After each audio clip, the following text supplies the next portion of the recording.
ఈ రోజు మార్కెట్స్ లో వచ్చిన ర్యాలీ చూసి మోస్ట్లీ చాలా స్ట్రాంగ్ గా క్లోజ్ అయినాయి కదా. ఇక్కడ నుంచి మండే స్ట్రాంగ్ గా మూవ్ అవుతుందేమో అని చెప్పి చిన్న పాజిటివ్ ఎక్స్పెక్టేషన్ మీకు కలిగే ఉంటది. కానీ ఈ రోజు మార్కెట్స్ లో వచ్చిన పాజిటివ్ ర్యాలీ అనేది ప్యూర్ షార్ట్ కవరింగ్ ర్యాలీ అండి. ఎందుకు ఏంటన్న దాని గురించి నేను మీకు క్లారిటీగా చెప్తాను. వాటితో పాటు గ్లోబల్ మార్కెట్స్ ఒక పక్క నెగిటివ్ గా ఉన్నాయి. యుఎస్ వాళ్ళు అయితే మాత్రం ఇరాన్ యొక్క ఇన్ఫ్రాస్ట్రక్చర్స్ మీద అటాక్ చేయడం మొదలు పెట్టారు. ఇరాన్ ఇన్ఫ్రాస్ట్రక్చర్స్ మీద ఏదైతే అటాక్ చేయడం మొదలు పెట్టారో which is an very big concern. Because Iran వాళ్ళు ఫస్ట్ నుంచి చెప్తూ వస్తున్నారు, మా ఇన్ఫ్రాస్ పైన అటాక్ చేశారంటే మాత్రం డెఫినెట్ గా గల్ఫ్ కంట్రీలో ఒక్క ఇన్ఫ్రాన్ కూడా వదిలిపెట్టబోమని. ఇప్పటికే అయితే మాత్రం 6 పవర్ ప్లాంట్స్ మీద అయితే మాత్రం ఇరాన్ 6 పవర్ ప్లాంట్స్ మీద అయితే యుఎస్ వాళ్ళు అటాక్ చేయడం జరిగింది. మేబీ ఆ పవర్ ప్లాంట్స్ మీద ఏదైతే అటాక్ చేశారో అది ఇరాన్ సైడ్ నుంచి అయితే మాత్రం అగ్రెసివ్ మోడ్ లోని అటాక్ చేయడానికి అవకాశాలు అయితే మాత్రం ఉన్నాయి. అలాగానే అటాక్ చేస్తే మండే మార్కెట్ ఏం జరగచ్చు అన్న దాని గురించి కూడా చెప్తాను. వాటితో పాటు మండే మార్కెట్స్ లో ఈ వార్ పరంగా ఒక పక్క అయితే ఇంకో పక్క రేపు ఈవినింగ్ వచ్చేసరికి, అంటే రేపు ఈవినింగ్ ఈ టైం లోపు mostly HDFC bank, axis bank, ICICI bank, Kotak bank యొక్క కంపెనీ ఎర్నింగ్స్ ఉన్నాయి అండ్ వాటి రిలేటెడ్ గా రిజల్ట్స్ కూడా రాబోతున్నాయి. వాటి గురించి కూడా మనం మాట్లాడదాం.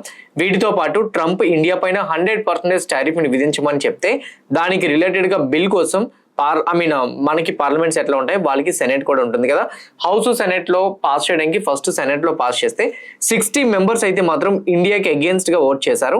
మేబీ దీనివల్ల బిల్ ఆగస్ట్ లో పాస్ అవుతుందని చెప్తున్నారు. ఒకవేళ పాస్ అయితే ఇండియా మీద 100% టారిఫ్స్ పడతాయి. అది మన ఇండియా పైన ఎంతవరకు ఇంపాక్ట్ పడుతుంది అన్న దాని గురించి కూడా మనం మాట్లాడాలి. కొన్ని ఇంపార్టెంట్ స్టాక్స్ యొక్క ఎర్నింగ్స్ వచ్చినాయి, వాటి గురించి. Same time bit coin, gold and silver గురించి కూడా మనం డిస్కస్ చేద్దాం. వీడియో అయితే మాత్రం ఎండింగ్ వరకు చూడండి. మీ అందరికి అడిగేది ఒకటే, వీడియో చూస్తున్నప్పుడు ఏ పాయింట్ ఆఫ్ వ్యూ అయినా కానీ నేను మా టీం మీకు ఎఫర్ట్స్ పెట్టామని అనిపిస్తే డెఫినెట్ గా వీడియోని లైక్ చేయండి. ఛానల్ ఇంకా సబ్స్క్రైబ్ చేసుకోకుండా వీడియో చూస్తూ ఉంటే ఛానల్ కూడా సబ్స్క్రైబ్ చేసుకోండి. అలానే ఇదే వీడియో మీ ఫ్రెండ్స్ ఆర్ మీ రిలేటివ్ షేర్ చేస్తే హెల్ప్ అవుతుంది అనుకుంటే వాళ్ళకి కూడా షేర్ చేయండి. నా without any delay let's get into our post market report. ఈరోజు ఓవరాల్ గా మార్కెట్స్ ఎలా క్లోజ్ అయినాయి అన్న దాని గురించి మనం చూసుకుంటే, నిఫ్టీ 1.09% పాజిటివ్ గా మొమెంటం ఇస్తే సెన్సెక్స్ 1.25% పాజిటివ్ గా మొమెంటం ఇవ్వడం చూడగలిగాం. However bank Nifty 1.63% higher side momentum ఇస్తే fin Nifty 1.3% upside momentum అయితే చూడగలిగాం. Mid and small caps related గా చూసుకుంటే మిడ్ క్యాప్ 0.5% నెగిటివ్ సైడ్ వస్తే స్మాల్ క్యాప్ 0.2% నెగిటివ్ గా రావడం అయితే మాత్రం మనం చూసాం. ఈ రోజు India VIX 2% higher side move అవుతూ 13.15 దగ్గర అయితే మాత్రం క్లోజ్ అవ్వడం మనం చూసాం. ఓన్లీ ఈ రోజు మెయిన్ ఇండెక్సెస్ ఏవైతే ఉన్నాయో అవి మాత్రమే ర్యాలీ అయినాయి. మిడ్ అండ్ స్మాల్ క్యాప్స్ లో పెద్దగా ర్యాలీ అవ్వలే. ఇండియా విక్స్ హైయర్ సైడ్ అయితే క్లోజ్ అయింది. దీన్ని ఎలా అర్థం చేసుకోవాలి? ఎస్టర్డే పోస్ట్ మార్కెట్ రిపోర్ట్ లో చాలా మంది కామెంట్ బాక్స్ లో మెన్షన్ చేసినప్పుడు స్టార్టింగ్ న్యూస్ అప్డేట్స్ అన్ని కవర్ చేసి లాస్ట్ లో టెక్నికల్ వ్యూ మాట్లాడన్నారు. అలానే కంటిన్యూ చేస్తాను ఈ రోజు నుంచి. అయితే ఈ రోజు పోస్ట్ మార్కెట్ రిపోర్ట్ గురించి నేను మాట్లాడే ముందు ఒక్కసారి నేను మార్నింగ్ ప్రీ మార్కెట్ లో ఏం మాట్లాడాను అనేది ఒకసారి వినండి. మార్కెట్ లో ఎస్టర్డే క్యాష్ మార్కెట్ లో సెల్ చేస్తే DI 2986 crores బై చేయడం జరిగింది. వాళ్ళు F&O లో బిల్ చేసిన పొజిషన్స్ చూస్తే నిన్న FIA షార్ట్ కవరింగ్ మొదలు పెట్టినట్టు కనపడుతుంది. ప్రొప్రైటరీ ట్రేడర్స్ కూడా ఆప్షన్స్ లో షార్ట్ కవరింగ్ చేస్తున్నారు. FIA index future side proprietary traders index option side ఏదైతే పొజిషన్స్ ని షార్ట్ కవరింగ్ చేసేలా బిల్ చేస్తున్నారో ఇది మార్కెట్స్ ని కొంతవరకు పాజిటివ్ సైడ్ ఎక్స్పెక్టేషన్స్ ని బిల్ చేస్తుంది అనేది నా personal opinion. FIA proprietary traders data short covering చేసే డేటా అయితే మాత్రం మార్కెట్స్ ని కొంచెం ట్రిగ్గర్ చేయొచ్చు పాజిటివ్ సైడ్ అని నేనైతే అనుకుంటున్నాను. ఇక్కడ మీరు క్లియర్ గా విన్నారు కదా, మార్నింగ్ ప్రీ మార్కెట్ లో మనం డిస్కస్ చేసుకున్న దాని ప్రకారంగా FIA ప్రొప్రైటరీ ట్రేడర్స్ డేటాలోనైతే మాత్రం yesterday short covering position start అయినట్టు కనిపించినాయి. ఈవెన్ క్యాష్ మార్కెట్ లో FIA అగ్రెసివ్ సెల్లింగ్ చేసినా కూడా వీళ్ళిద్దరు కూడా F&O లో బిల్ చేసిన పొజిషన్స్ లో అయితే మాత్రం కొంచెం షార్ట్ కవరింగ్ చేస్తున్నట్టు మనకు కనిపించింది. ఏదైతే షార్ట్ కవరింగ్ చేస్తున్నట్టు కనిపించిందో అది ఈ రోజు మార్కెట్ పాజిటివ్ గా వెళ్ళడానికి ఛాన్సెస్ ఉంటాయని నేను క్లారిటీగా మార్నింగ్ చెప్పడం జరిగింది. వాటితో పాటు కొన్ని ఇంపార్టెంట్ అప్డేట్స్ లో కూడా చెప్పాను. రేపు బ్యాంకింగ్ స్టాక్స్ రిజల్ట్స్ ఉన్నాయి. సో దానివల్ల ఈ రోజు బ్యాంకింగ్ స్టాక్స్ లో కొంచెం షార్ట్ కవరింగ్ అవ్వచ్చు.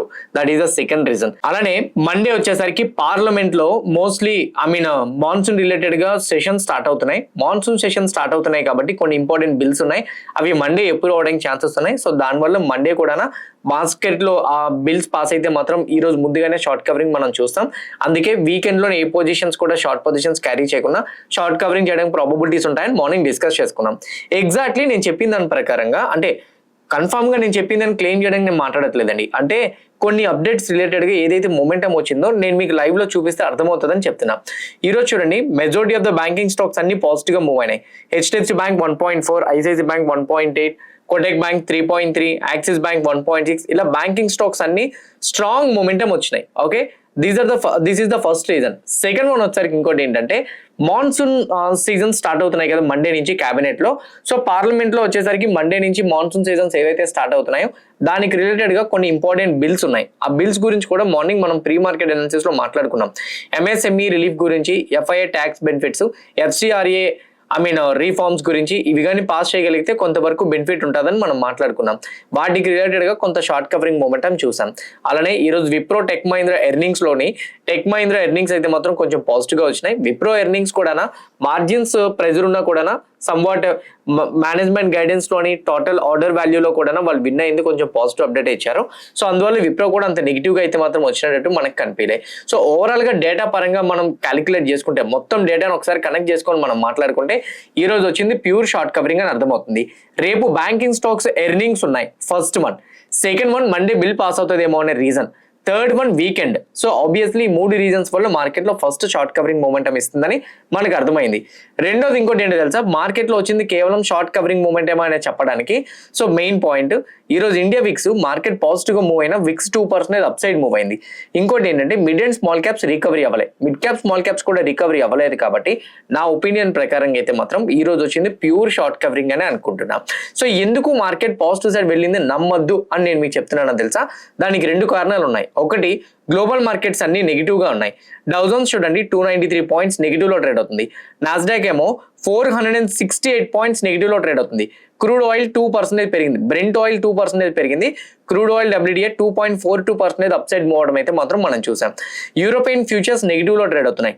ఏషియన్ మార్కెట్స్ లో జపాన్ మార్కెట్ అయితే మాత్రం అప్రాక్సిమేట్లీ 2.5% డ్రాప్ అయింది. చైనా మార్కెట్స్ అన్ని కూడా close to 1 to 3% in between లో అయితే మాత్రం నెగిటివ్ లో ట్రేడ్ అవుతున్నాయి. ఆన్ ద అదర్ సైడ్ మనం చూస్తే వార్ రిలేటెడ్ గా అప్డేట్స్ చూసుకుంటే మార్నింగ్ నుంచి మనం చాలా అప్డేట్స్ ప్రీ మార్కెట్ లో డిస్కస్ చేసుకున్నాం. Taiwan semi conductor results positive గా వచ్చినాయి. వాళ్ళు మేనేజ్మెంట్ గైడెన్స్ లో ఇచ్చినప్పుడు $100 బిలియన్ అయితే మాత్రం సెమీ కండక్టర్ మ్యానుఫ్యాక్చరింగ్ కెపాసిటీ పెంచడానికి ఇన్వెస్ట్మెంట్ చేస్తామని చెప్పారు. అందువల్ల ఏదైతే ఇన్వెస్ట్మెంట్ చేస్తామని ఒక పాజిటివ్ అప్డేట్ ఇచ్చారో దానివల్ల వచ్చేసరికి majority of the semi conductor related stocks లో మనం కరెక్షన్ చూసాం. అంటే ఎస్కే హైనిక్స్ ఏడిఆర్ కానీ, మైక్రోన్ కానీ, AMD కానీ, ఎన్విడియా కానీ ఇలాంటి కంపెనీస్ అన్ని కూడా డ్రాప్ చూసాము. సో దానివల్ల semi conductor chip stocks already over valuation లో ఉండబట్టి ఆ కరెక్షన్ చూసినట్టు మనకైతే అర్థమవుతుంది.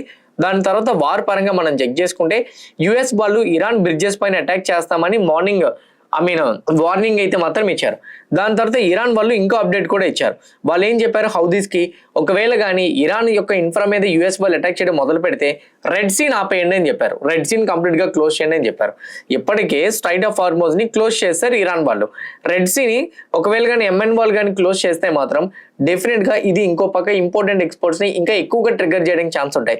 బికాజ్ రెడ్ సీ నుంచి ఎక్కువగా మనకి బాస్మతి రైస్ ఎక్స్పోర్ట్ అవుతూ ఉంటాయి అనమాట మన ఇండియా నుంచి.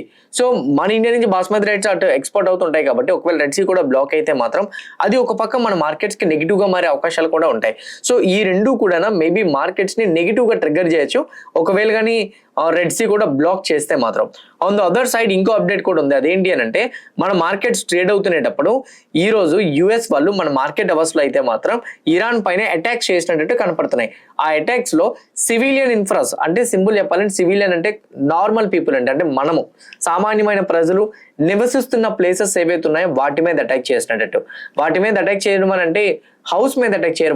వాళ్ళు ఏం చేస్తారంటే ఇరాన్కి ఎక్కడ రెవెన్యూ వస్తాయి వాటి మీద అటాక్ చేస్తారు. సో పవర్ ప్లాంట్స్ మీద అటాక్ చేస్తారు, హాస్పిటల్స్ మీద అటాక్ చేస్తారు, బ్రిడ్జెస్ మీద అటాక్ చేస్తారు, లైక్ సేమ్ టైం వచ్చేసరికి సబ్ స్టేషన్స్ ఏవైతుంటాయి వాటి మీద అటాక్ చేస్తారు, ఎయిర్పోర్ట్స్ మీద అటాక్ చేస్తారు. వాటితో పాటు సమ్ అదర్ పెద్ద పెద్ద మ్యానుఫ్యాక్చరింగ్ యూనిట్స్ ఏవైనా ఉన్నాయనుకోండి వాటి మీద అటాక్ చేస్తారు. వాటి వల్ల అవి ధ్వంసమైనప్పుడు ఇరాన్కి ట్యాక్సెస్ తగ్గిపోతాయి. ఆ కంపెనీ బిజినెస్ రన్ చేయలేవు కదా. సేమ్ టైం కంట్రీ వచ్చేసరికి మోస్ట్లీ ఇలా పవర్ ప్లాంట్స్ మీద వీటి మీద అటాక్ చేస్తారని అనుకోండి, ఆబ్వియస్లీ ఎనర్జీ సప్లై మొత్తం కూడా ఆగిపోతుంది. ఇలా ఎనర్జీ సప్లై అయిపోయింది అనుకోండి ఇవన్నీ కూడా నెగిటివ్ గా ఇంపాక్ట్ అవ్వడానికి ఛాన్సెస్ ఉంటాయన్నమాట.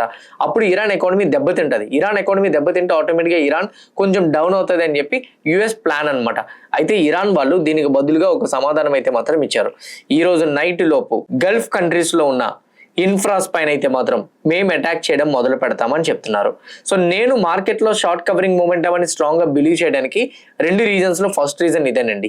సో మార్కెట్లో వచ్చినవి ఏవైతే ఉన్నాయో వీకెండ్ ఉండడంతో రిజల్ట్స్, మాన్సూన్ బిల్ పాస్ అవుతుంది అనే ఎక్స్పెక్టేషన్స్, సో వాటి వల్లనే మార్కెట్లో మూమెంటం వచ్చింది. మీరు చూస్తే విక్స్ ఇంకా పాజిటివ్గానే ఉంది. Mid and small caps react అవ్వలేదు, మెయిన్ ఇండెక్సెస్ రియాక్ట్ అయినాయి కానీ mid and small caps react అవ్వలేదు. అంటే ఇది స్ట్రాంగ్ బిల్డప్ అయితే మాత్రం కాదు.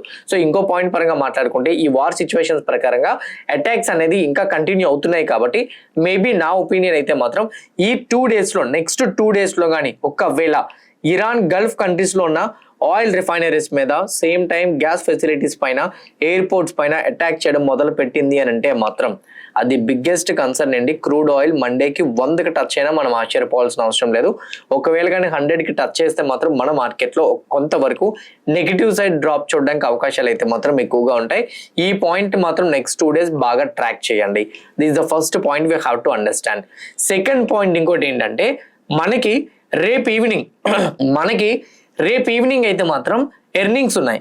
HDFC bank, ICICI bank, same time వచ్చరికి యాక్సిస్ బ్యాంక్, కోటక్ బ్యాంక్. వారిని తిప్పుకొట్టి markets big gap up open అవ్వాలంటే ఈ 4 స్టాక్స్ ఎర్నింగ్స్ అనేది ఎస్టిమేటెడ్ నెంబర్స్ ని బీట్ చేసి స్ట్రాంగ్ అవుట్కమ్ తో అయితే మాత్రం రావాలి, స్ట్రాంగ్ అవుట్పుట్ తో అయితే మాత్రం రావాలి. మేనేజ్మెంట్ గైడెన్స్ చాలా స్ట్రాంగ్ స్టేట్మెంట్స్ అయితే మాత్రం ఇవ్వాలి. ఎసెట్ క్వాలిటీ స్ట్రాంగ్ గా రావాలి, డిపాజిట్ స్ట్రాంగ్ గా రావాలి, లోన్ గ్రోత్ పాజిటివ్ గా రావాలి, అంటే అడ్వాన్సెస్ అన్ని కూడా పాజిటివ్ గా రావాలి.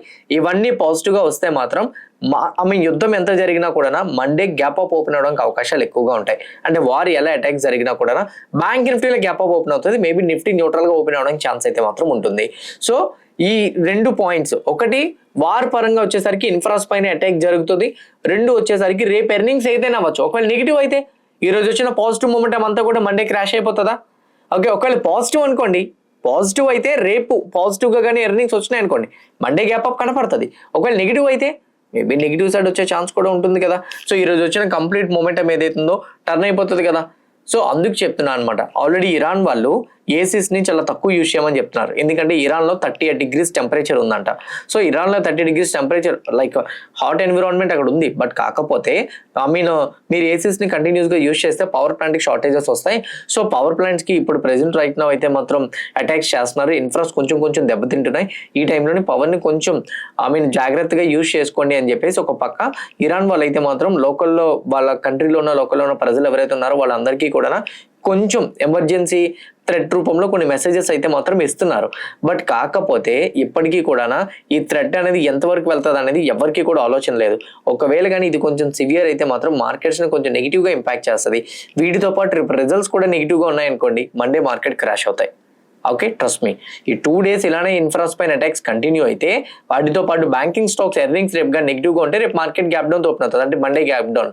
ఒకవేళ కానీ ఇవి పాజిటివ్గా ఉన్నాయనుకోండి, సో ఈ అటాక్స్ 2 days ఆగిపోయి రిజల్ట్స్ కానీ రేపు పాజిటివ్గా ఉన్నాయనుకోండి, మండే గ్యాప్ అప్ ఓపెన్ అవుతుంది. ఒకవేళ అటాక్స్ కంటిన్యూ అవుతూ banking stocks earnings complete positive ఉన్నాయనుకోండి, Monday still gap up open అవుతుంది. మనకి ఇంటర్నల్గా రీజన్ ఏమైనా ఉంది అని అనుకోండి, రిజల్ట్స్ అన్ని పాజిటివ్గా ఉంటే మాత్రం పాజిటివ్గా గ్యాప్ అప్ చూసే ఛాన్స్ ఉంటుంది. రేపు ఈవినింగ్ 4 కంపెనీస్ ఒక ఎర్నింగ్స్ బట్టి, వార్ అప్డేట్ బట్టి మళ్ళీ రేపు వీక్లీ అనాలిసిస్ చేస్తాను నేను, నెక్స్ట్ వీక్ అప్డేట్స్తో పాటు. అప్పుడు నేను మీకు క్లారిటీగా చెప్తాను, ఓకేనా? ఒకవేళ ఏదైనా ఉంటే. నా టెక్నికల్గా మార్కెట్ పరంగా మాట్లాడుకుంటే crucial resistance level Nifty 50 24,200 break అయిపోయిందండి. చాలా స్ట్రాంగ్ రెసిస్టెన్స్ లెవెల్ ఇది. ఎందుకంటే ఆల్మోస్ట్ జూన్ మిడ్ నుంచి మనకి జూలై మిడ్ వరకు నెల రోజుల నుంచి ఈ రేంజ్లోనే ట్రేడ్ అవుతుంది. అంతకుముందు దాని మధ్యలో బ్రేక్ చేయడానికి ట్రై చేస్తుంది, మళ్ళీ దాని కిందకి వచ్చేస్తుంది, ఆ రేంజ్లోకి వచ్చేస్తుంది. దీన్ని మనం నాయిస్గా కన్సిడర్ చేయొచ్చు. సో నా పాయింట్ ఆఫ్ వ్యూలో 24,200 హైయర్ సైడ్ ఏదైతే బ్రేక్అవుట్ వచ్చిందో మేబీ ఇది సస్టైన్ అవుతుందని నేనైతే అనుకుంటున్నా. స్లోగా అప్ సైడ్ మూమెంటం వచ్చింది, సస్టైన్ అయ్యే ప్రాబబిలిటీస్ ఉంటుందని నేనైతే అనుకుంటున్నాను. Okay, so anything 24,200 level down side కానీ బ్రేక్ చేస్తే మళ్ళీ డౌన్ సైడ్ రావచ్చు. 24,200 అబౌట్ బ్రేక్ అయింది కాబట్టి టెక్నికల్గా అయితే సస్టైన్ అవ్వచ్చు. కానీ ఇది ఫ్రైడే వచ్చే బ్రేక్అవుట్ కాబట్టి అంత స్ట్రాంగ్గా మనం బిలీవ్ చేయలేం. ఓకే, ఫ్రైడే వచ్చే బ్రేక్అవుట్స్ కానీ ఫ్రైడే వచ్చే బ్రేక్ డౌన్స్ కానీ అంత ఫాస్ట్గా బిలీవ్ చేయలేం. మండే కానీ ఈ క్యాండిల్ అబౌవ్ సస్టైన్ అయితే టెక్నికల్గా 24,500 సైకలాజికల్ నెంబర్కి రీచ్ అవ్వడానికి ఛాన్సెస్ ఉంటాయి.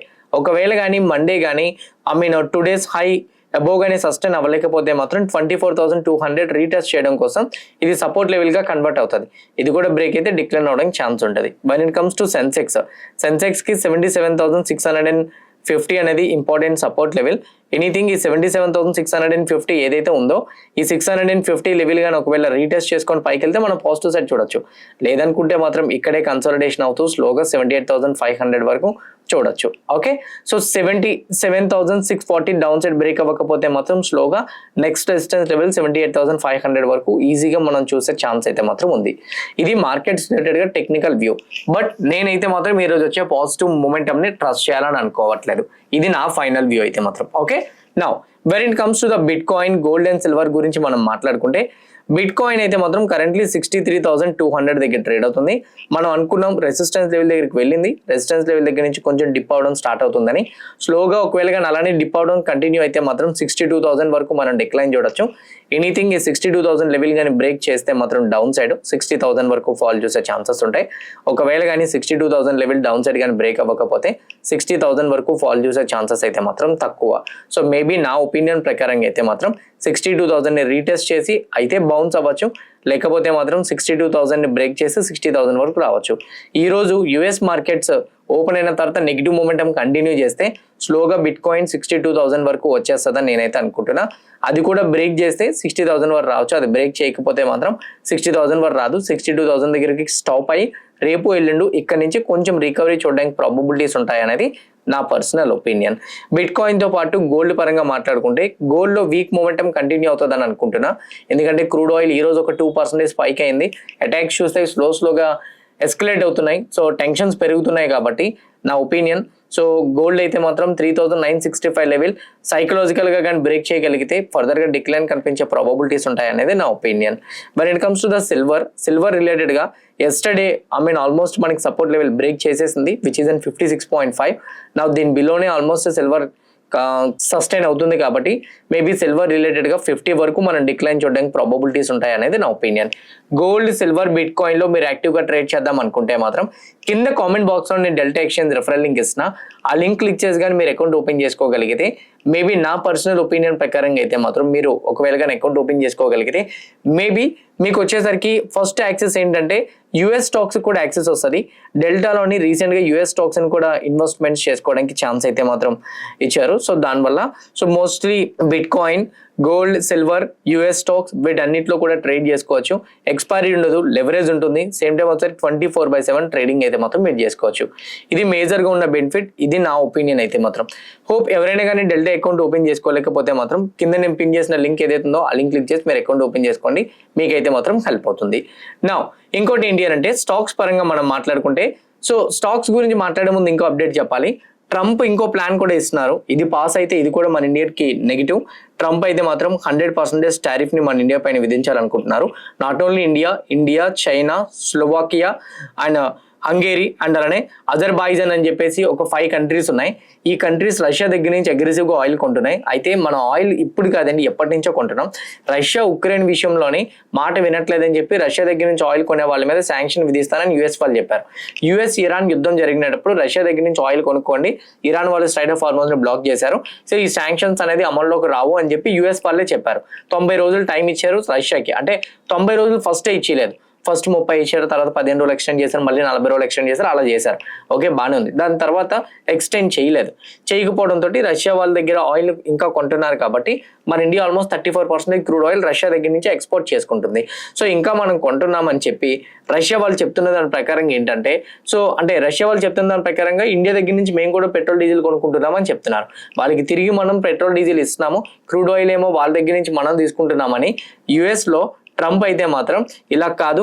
రష్యా దగ్గర నుంచి కొనేది మనం తగ్గించాలంటే వాళ్ళపైన టారిఫ్ విధించాలని చెప్పి ఇండియా పైన, చైనా పైన, ఈ అదర్ 3 కంట్రీస్ ఏవైతున్నాయి వాటిపైన 100% టారిఫ్ ని విధించడం కోసం సెనెట్ లోనైతే మాత్రం బిల్ పాస్ చేయడానికి ఓటింగ్ పెట్టాడు. తను ఓటింగ్ పెడితే 60 మెంబర్స్ అప్రాక్సిమేట్లీ సెనెట్ లో 60 సెనేటర్స్ అయితే మాత్రం ఓటింగ్ అయితే మాత్రం ఇండియాకి అగేన్స్ట్ గా వేశారనమాట. అంటే ఇండియా పైన టారిఫ్ ని విధించమని చెప్పారు. ఈ బిల్ సెనెట్ లో అయితే మాత్రం పాస్ అవుతుంది ఆల్మోస్ట్. ఎందుకంటే సెనెట్ లో మెంబర్స్ వచ్చేసరికి ఆల్మోస్ట్ 100 మెంబర్స్. 50% దాటైతే మాత్రం వచ్చినాయి. 50% దాటి వచ్చినాయి కాబట్టి మోస్ట్లీ ఇది ఒక పక్క నెగిటివ్ గా మారే అవకాశాలు అయితే మాత్రం ఉన్నాయి.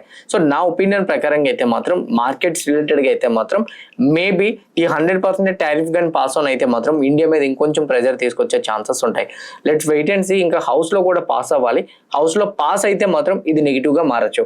ఈ 100% టారిఫ్ ని ఇండియాని ఇంకొంచెం ఎకనామిక్ పరంగా ప్రెజర్ ని తీసుకెళ్లే ఛాన్సెస్ ఉన్నాయి. అయితే ఇండియా కంటూ ప్లాన్స్ ఉన్నాయి, సెపరేట్ ప్లాన్స్. కానీ పర్టికులర్ కొన్ని సెక్టార్స్ ఉన్నాయి. ఆటో సెక్టార్ కానీ, టెక్స్టైల్ సెక్టర్ కానీ, జ్యువెలరీ సెక్టర్ కానీ, టాయ్స్ సెక్టర్ కానీ, ఆటో కంపెనీస్ రిలేటెడ్ స్టాక్స్ కానీ, ఇట్లాంటి కంపెనీస్ మీద కొంచెం ప్రెజర్ పెరగచ్చు. ఇందులో ఫార్మా ఇంక్లూడ్ అయ్యి ఉంటుందో లేదో కూడా తెలియదు ఇంకా ఎందుకంటే ఫార్మా సెపరేట్ యాక్ట్ లోకి వస్తుంది. ఒకవేళ ఫార్మా కూడా ఇంక్లూడ్ అయ్యి ఉంటే మాత్రం ఆ స్టాక్స్ కూడా నెగిటివ్ గా మారచ్చు. ఈ టారిఫ్స్ రిలేటెడ్ గా ఇది ఒక థ్రెట్ ఉంది అనేది మాత్రం మర్చిపోవద్దు. నా స్టాక్స్ పరంగా మాట్లాడుకుంటే ఫస్ట్ వన్ పాలీక్యాబ్ కంపెనీ ఉంది. పాలీక్యాబ్ కంపెనీ ఈ రోజు 3.83% మనం నెగిటివ్ సైడ్ రావడం అయితే చూసాము. కానీ పాలీక్యాబ్ కంపెనీ మీద డిఫరెంట్ రేటింగ్ ఏజెన్సీస్ వాళ్ళ ఒపీనియన్స్ ని షేర్ చేశారు. 1 by 1 నేను మీకు చెప్తాను. ఈ రోజు ఈ స్టాక్ నెగిటివ్ గా కరెక్షన్ అవ్వడానికి నేను వచ్చిన ఎర్నింగ్స్ కొంచెం న్యూట్రల్ గా ఉన్నాయి. సో దానివల్ల కొంచెం నెగిటివ్ లో అయితే మాత్రం వస్తుంది. అయితే రేటింగ్ ఏజెన్సీస్ కొంతమంది దీని మీద సెల్ టార్గెట్ ఇచ్చారు, కొంతమంది బై టార్గెట్ ఇచ్చారు. వాళ్ళ గురించి క్లారిటీగా నేను మీకు చెప్తాను. జెఫరీస్ వాళ్ళు అయితే ఈ కంపెనీ మీద అక్యూములేట్ రికమెండేషన్ ఇస్తూ 10,920 ఎర్లియర్ గా ఇస్తే ఈసారి 11,000 అయితే మాత్రం టార్గెట్ ఇవ్వడం జరిగింది. వాళ్ళు చెప్తున్న దాని ప్రకారంగా కేబుల్స్ అండ్ వైర్స్ లో అయితే మాత్రం 12 to 15% లాస్ట్ 16 క్వార్టర్లీస్ నుంచి ఎబిటా మార్జిన్ వీళ్ళు మెయింటైన్ చేస్తున్నారు. సో దానివల్ల నెక్స్ట్ 3 years కూడా ఈపీఎస్ 22% CAGR తో గ్రో అవుతుందని నేను అనుకుంటున్నానని రేటింగ్ అయితే ఇవ్వడం జరిగింది. సిటీ వాళ్ళు ఈ కంపెనీ మీద అండర్ పెర్ఫార్మెన్స్ రికమెండేషన్ ఇస్తూ లాస్ట్ టైం ఇచ్చిన 10,500 టార్గెట్ ని కాస్త ఇప్పుడు 10,900 టార్గెట్స్ కి ఇంక్రీజ్ చేశారు. కానీ అండర్ పెర్ఫార్మెన్స్ ఇవ్వడంతో ఇది నెగిటివ్ గా మనం కన్సిడర్ చేయొచ్చు. జేపీ మోర్గన్ వాళ్ళు ఓవర్ వెయిట్ ఇస్తూ 10,000 కి టార్గెట్ ప్రైస్ ని రెడ్యూస్ చేశారు. So this is an another one. On the other side Polycab company మీద జెఫరీస్ వాళ్ళు కూడా అక్యూములేట్ ఇస్తూ 11,000 కి ఇవ్వడం అయితే జరిగింది. ఇలా కొన్ని రేటింగ్ ఏజెన్సీస్ న్యూట్రల్ గా ఇవ్వడం, కొన్ని రేటింగ్ ఏజెన్సీస్ సెల్ టార్గెట్ ఇవ్వడం, కొన్ని రేటింగ్ ఏజెన్సీస్ మాత్రమే టార్గెట్ ప్రైస్ ని ఇంక్రీజ్ చేయడంతో మేజర్ గా అందరూ కూడా తగ్గుతుందని ఇవ్వడంతో ఈ స్టాక్ లో డ్రాప్ అయితే చూసాం. మేబీ పాలీక్యాబ్ కంపెనీ ఫర్దర్ గా అలాగా ఒక 8,400 8,500 కి వస్తే ఆపర్చునిటీ అని నేనైతే అనుకుంటున్నాను. When it comes to BHEL stock లో కూడా మనం ఈ రోజు డౌన్ సైడ్ చూసాం. బిహెచ్ఎల్ కంపెనీ మీద అయితే మాత్రం జేపీ మోర్గన్ వాళ్ళు అండర్ వెయిట్ ఇస్తూ 220 కి టార్గెట్ ప్రైస్ అయితే మాత్రం రెడ్యూస్ చేశారు. దీని మీద చెప్తున్న దాని ప్రకారంగా Q1 ప్రాఫిట్ అండ్ లాస్ అయితే మాత్రం మార్కెట్స్ లోని మార్జిన్స్ లోని వీటిలో అయితే మాత్రం కొంచెం ఇంప్రూవ్ అయినాయని కూడా చెప్తున్నారు. అయితే మేబీ ఫర్దర్ గా అయితే మాత్రం వీళ్ళ ఆర్డర్ బుక్స్ లో కొంచెం డిక్లైన్ కనిపించే ఛాన్సెస్ ఉంటుందని స్టేట్మెంట్స్ అయితే మాత్రం ఇస్తున్నారు.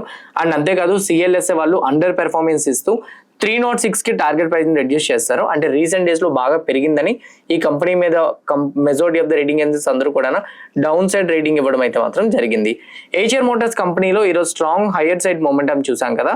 దీనికి ఉన్న మేజర్ రీజన్ ఏంటంటే హెచ్ఆర్ మోటార్స్ కంపెనీ మీద కోటక్ సెక్యూరిటీస్ వాళ్ళు యాడ్ రికమెండేషన్ ఇస్తూ లాస్ట్ టైం ఇచ్చిన 6,500 ని ఇప్పుడు 7,950 కి ఇంక్రీజ్ చేయడం జరిగింది.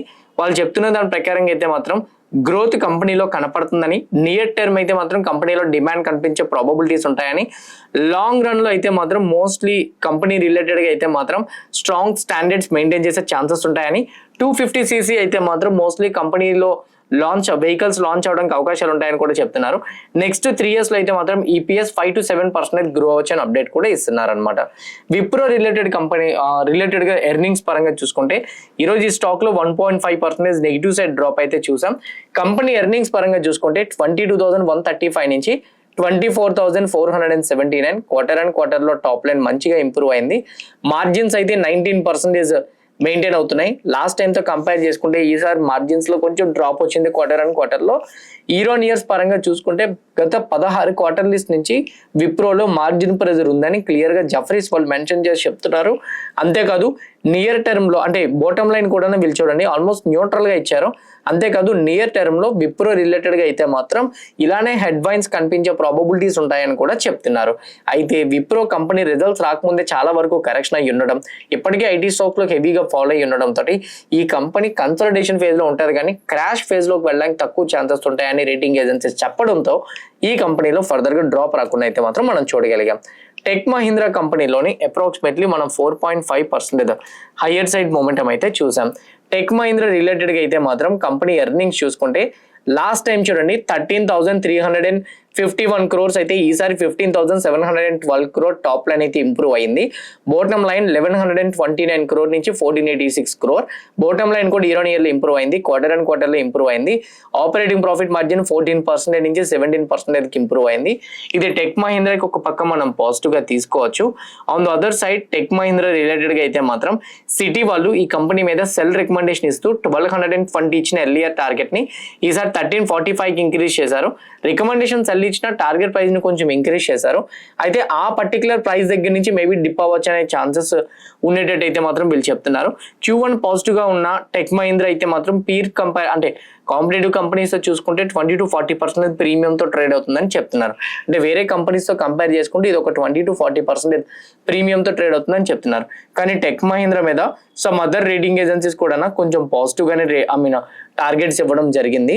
సో అయితే టెక్ మహీంద్రా ఆర్డర్ వాల్యూ పరంగా చూసుకున్నా, కాన్స్టెంట్ కరెన్సీ లెవెల్స్ చూసుకున్నా కూడా వీళ్ళు కొంచెం పాజిటివ్ గా ఉండడం బట్టి టెక్ మహీంద్రా స్టాక్ లో 4.5% హైయర్ సైడ్ మూమెంటం అయితే చూడగలిగాం. హెరిటేజ్ ఫుడ్స్ కంపెనీ ఈ రోజు పెద్దగా డిప్ కనిపించలేదు, కానీ కంపెనీ ఎర్నింగ్స్ అయితే మాత్రం నాకు అంత పాజిటివ్ గా అనిపించలే. మీరు ఇక్కడ చూస్తే మేబీ రిజల్ట్స్ రాకముందు హెవీగా కరెక్షన్ అవ్వడం వల్ల హెరిటేజ్ ఫుడ్ కంపెనీ రియాక్ట్ అవ్వలేదేమో. మీరు చూస్తే 1137 crore నుంచి 1338 crore పాజిటివ్ సైడ్ వెళ్ళింది టాప్ లైన్. 6% నుంచి 5% మార్జిన్స్ డిక్లైన్ అయినాయి. 41 crore నెట్ ప్రాఫిట్ కాస్త 25 crore నెట్ ప్రాఫిట్ వచ్చింది. ఇయర్ ఆన్ ఇయర్ లో బాటమ్ లైన్ కూడా డిక్లైన్ అయిపోయింది. సో హెరిటేజ్ ఫుడ్ నెంబర్స్ అయితే మాత్రం అంత స్ట్రాంగ్ గా ప్రెజెంట్ చేసినట్టు అయితే మాత్రం నాకు కనిపించలే. జియో ఫైనాన్స్ నెంబర్స్ అయితే మాత్రం చాలా స్ట్రాంగ్ గా వచ్చినాయి. ఇది మార్నింగ్ మనం ప్రీ మార్కెట్ లో మాట్లాడుకున్నాం. ఎందుకంటే జియో ఫైనాన్స్ నెంబర్స్ చూడండి, లాస్ట్ టైం నెంబర్స్ చూస్తే 612 crore, ఈసారి 2004 ఆల్మోస్ట్ 3.5 times రెవెన్యూ పెరిగింది. 75% నుంచి 70% ఆపరేటింగ్ ప్రాఫిట్ మెయింటైన్ చేస్తున్నారు. క్వార్టర్ అండ్ క్వార్టర్ లో బిగ్ జంప్ వచ్చింది, బట్ ఇయర్ ఆన్ ఇయర్ లో 5% డిక్లైన్ అయింది. 695 crore నుంచి 830 crore. బాటమ్ లైన్ కూడా మంచిగా ఇంప్రూవ్ అయింది. అండ్ ప్రీవియస్ క్వార్టర్లీతో కంపేర్ చేసుకుంటే ఆల్మోస్ట్ 3 times ఇంప్రూవ్ అయింది. సో దానివల్ల జియో ఫైనాన్స్ కంపెనీ ఈ రోజు మనకు ఒకనొక టైంలో 5% మూమెంటం ఇవ్వడం అయితే మాత్రం చూడగలిగాం. సియాట్ కంపెనీ అయితే మాత్రం ఈ రోజు మనకి అప్రాక్సిమేట్లీ 6 to 7% డ్రాప్ చూసాం. సియాట్ కంపెనీలో మార్జిన్ ప్రెజర్ కనపడుతుంది క్లియర్ గా. ఒకసారి ఎర్నింగ్స్ లో మీరు చెక్ చేసుకుంటే టాప్ లైన్ 3529 నుంచి 4318 crore టాప్ లైన్ బాగానే వచ్చింది, కానీ ఆపరేటింగ్ ప్రాఫిట్ మార్జిన్ చూడండి 10.97% నుంచి 8.45% డిక్లైన్ అయింది. బాటమ్ లైన్ లో చూసుకుంటే 112 crore నుంచి ఆల్మోస్ట్ 4 crore కి డ్రాప్ అయిపోయింది. అదర్ ఇన్కమ్ వల్ల డ్రాప్ అయిందని అనుకుంటే కాదు, ఆల్మోస్ట్ వీళ్ళు ట్యాక్స్ 103% ఇక్కడ పే చేశారు. అయితే ట్యాక్స్ వల్లనే వీళ్ళకి ఎంత డ్రాప్ అయిందని అనుకుంటున్నా, లేదనుకుంటే మాత్రం అంత డ్రాప్ అవ్వదు. బట్ ట్యాక్స్ ని నార్మల్ పర్సంటేజ్ క్యాలిక్యులేట్ చేసుకున్నా కూడా లాస్ట్ టైం వచ్చిన నెంబర్ కన్నా ఈసారి డిక్లైన్ అయ్యే వస్తుంది. సో ప్రీవియస్ క్వార్టర్లీలో 244 crore, సో ఈసారి కూడా డిక్లైన్ అయ్యే వస్తుంది. సో దానివల్ల సిఎట్ కంపెనీలో కొంచెం మనం ఫాలో అయితే చూడగలిగాం. Central Bank of India company కూడా ఎర్నింగ్స్ రిలీజ్ అయినాయి. Central Bank of India company earnings ప్రకారంగా చెక్ చేసుకుంటే లాస్ట్ టైం నెంబర్స్ చూడండి, అంటే ప్రీవియస్ నెంబర్స్ చెక్ చేసుకుంటే 8623 crore నుంచి 9726 crore ఆల్మోస్ట్ టాప్ లైన్ అయితే మాత్రం మంచిగానే ఇంప్రూవ్ అవడం మనం చూసాం. 0% నుంచి 8% మనకు ఆపరేటింగ్ ప్రాఫిట్ మార్జిన్ కూడా ఇంప్రూవ్ అయింది. 1284 crore నుంచి అయితే మాత్రం 1325 crore కూడా ఇంప్రూవ్ అయింది. సో అసెట్ క్వాలిటీ పరంగా చూసుకుంటే అంటే 3.14% గ్రాస్ ఎన్పిఏ 2.61, 0.5% నెట్ ఎన్పిఏ నుంచి అయితే మాత్రం 0.51%. గ్రాస్ ఎన్పిఏ తగ్గినా నెట్ ఎన్పిఏ తగ్గలేదు. సో దానివల్ల ఈ స్టాక్ ఫాలో వచ్చిందని నేను అనుకుంటున్నా. సో ఫెడరల్ బ్యాంక్ కంపెనీలో ఈరోజు అప్రాక్సిమేట్లీ 8% to 9% మనకి మొమెంటం రావడం అయితే చూసాం కదా. ఫెడరల్ బ్యాంక్ యొక్క ఎర్నింగ్స్ కూడా రిలీజ్ అయినాయి. ఎర్నింగ్స్ పరంగా మనం చెక్ చేసుకుంటే ఇక్కడ మీరు క్లియర్ గా చూడండి, లాస్ట్ టైం ఏమో 7151, ఈసారి 7862. ఆపరేటింగ్ ప్రాఫిట్ మార్జిన్స్ అంటే ఫినాన్షియల్ మార్జిన్స్ 1% నుంచి 8% ఇంప్రూవ్ అయింది. 951 crore నుంచి అయితే మాత్రం 1302 crore ప్రాఫిట్ అయితే ఇంప్రూవ్ అయింది. ఇయర్ ఆన్ ఇయర్ నెంబర్స్ లోని ఫినాన్షియల్ మార్జిన్స్ ప్రకారంగా చూసుకున్న, టాప్ లైన్స్ చూసుకున్న, బాటమ్ లైన్స్ చూసుకున్న మంచి ఇంప్రూవ్మెంట్ అయితే వచ్చింది. హెవెల్స్ కంపెనీ ఈ రోజు మార్నింగ్ ఆఫ్ లో కొంచెం నెగిటివ్ సైడ్ వచ్చినా కొంచెం రికవరీ అవుతూ అయితే మాత్రం పాజిటివ్ సైడ్ వెళ్ళడం మనం చూసాం. హెవెల్స్ కంపెనీ ఎర్నింగ్స్ కూడా రిలీజ్ అయినాయి. ఎర్నింగ్స్ పరంగా చూసుకుంటే లాస్ట్ టైం 5455 నుంచి ఈసారి 6518 crore టాప్ లైన్ ఇంప్రూవ్ అయింది. 9% నుంచి 7% ఆపరేటింగ్ ప్రాఫిట్ మార్జిన్ మీద ప్రెజర్ కనిపించిన బాటమ్ లైన్ లో 348 crore నుంచి 290 crores కి అయితే మాత్రం డిక్లైన్ అయింది. కానీ ఎక్స్పెక్టేషన్స్ ఆల్రెడీ హెవెల్స్ రిలేటెడ్ గా నెగిటివ్ గా వస్తుందని ఉండడంతో ఈ రోజు ఈ స్టాక్ లో మనకి పెద్దగా నెగిటివ్ సైడ్ కరెక్షన్ అయితే కనిపించలే. గ్లోబల్ స్పిరిట్స్ కంపెనీ ఈ రోజు మనకి 5% డ్రాప్ అయితే చూసాం. గ్లోబల్ స్పిరిట్స్ కంపెనీ యొక్క ఎర్నింగ్స్ కూడా రిలీజ్ అయినాయి. ఎర్నింగ్స్ నెంబర్స్ చూసుకుంటే టాప్ లైన్ 700 నుంచి 789 crore వచ్చింది. ఆపరేటింగ్ ప్రాఫిట్ మార్జిన్ 8% నుంచి 10% కి ఇంప్రూవ్ అయింది. బాటమ్ లైన్ 18 crore నుంచి 26 crore కి ఇంప్రూవ్ అయింది. కానీ గ్లోబల్ స్పిరిట్స్ లో నెంబర్స్ లో అయితే మాత్రం ఎక్స్పెక్టేషన్స్ కొంచెం ఎక్కువగా ఉన్నాయి. సో దానికి తగ్గట్టుగా నెంబర్స్ రాకపోవడంతో స్టాక్ లో డిక్లైన్ అయితే కనిపించింది. కానీ నాకు తెలిసినంత వరకు అయితే మాత్రం లాస్ట్ 4 to 5 క్వార్టర్లీస్ నుంచి అయితే మాత్రం కంపెనీ నెంబర్స్ కొంచెం వాల్టైల్ గా కనిపిస్తున్నట్టయితే మాత్రం మనకు అర్థమవుతుంది. ఇవి మేజర్ గా ఉన్న అప్డేట్స్ అయితే మాత్రం క్లియర్ కట్ గా నేను ఎక్స్ప్లెయిన్ చేసిన ప్రతి అప్డేట్ కూడా మీకు అర్థమైంది అనుకుంటున్నా. ఈచ్ అండ్ ఎవ్రీథింగ్ అర్థమైతే మాత్రం వీడియోని లైక్ చేయండి. ఛానల్ ఇంకా సబ్స్క్రైబ్ చేసుకోకుండా వీడియో చూస్తూ ఉంటే ఛానల్ కూడా సబ్స్క్రైబ్ చేసుకోండి. ఇదే వీడియో మీ ఫ్రెండ్స్ ఆర్ మీ రిలేటివ్ షేర్ చేస్తే హెల్ప్ అవుతుంది అనుకుంటే వాళ్ళకి కూడా షేర్ చేయండి. See you all in the weekly analysis updates guys. Happy weekend everyone. Bye bye.